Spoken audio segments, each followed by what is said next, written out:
వృషభ రాశి వారికి 6 గ్రహాల యొక్క ఉనికి చాలా అద్భుతంగా ఉందండి.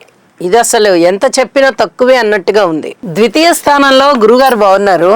ఏకాదశంలో రవి, కుజ, బుధ, శని 4 గ్రహాలు వ్యయ స్థానంలో శుక్రాచార్యులు వారు. వెరసి 6 గ్రహాల యొక్క ఉనికి కూడా చాలా అద్భుతంగా ఉంది అని చెప్పొచ్చు.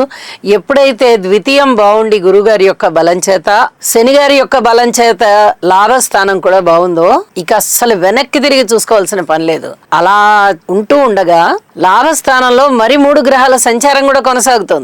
ఇది ఇంకా అద్భుతమైన విషయం. కోర్టు అంశాల విషయంలో మటుకు జాగ్రత్తగా ఉండండి.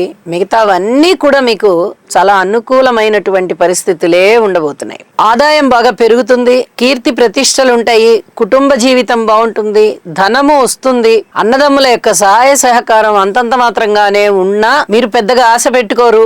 ఏం పర్వాలేదు, ఎవరు సహాయం చేసినా చేయకపోయినా మన పనులేవో ఆగవు అనేటటువంటి మాటని మీరు తలుచుకుంటారు. అలాగే మాతృవర్గ రీత్యా సహాయ సహకారాలు ఉన్నాయా అంటే ఉన్నాయి అనే చెప్పాలి. భార్యాభర్తల విషయంలో ఒకరికి ఆదాయం బాగా పెరుగుతుంది, సమర్థత బాగా పెరుగుతుంది. కుటుంబాన్ని నిర్వహించుకోవడంలో గానీ ఏదన్నా బంధువర్గ రీత్యా, స్నేహితుల రీత్యా ఏమన్నా చిన్నపాటి సమస్యలు వచ్చినా, మాటలు ఏమన్నా వచ్చినా చక్కగా వాటన్నిటినీ సమర్థవంతంగా ఆ కార్యక్రమాలన్నింటినీ చూసుకోవడం గానీ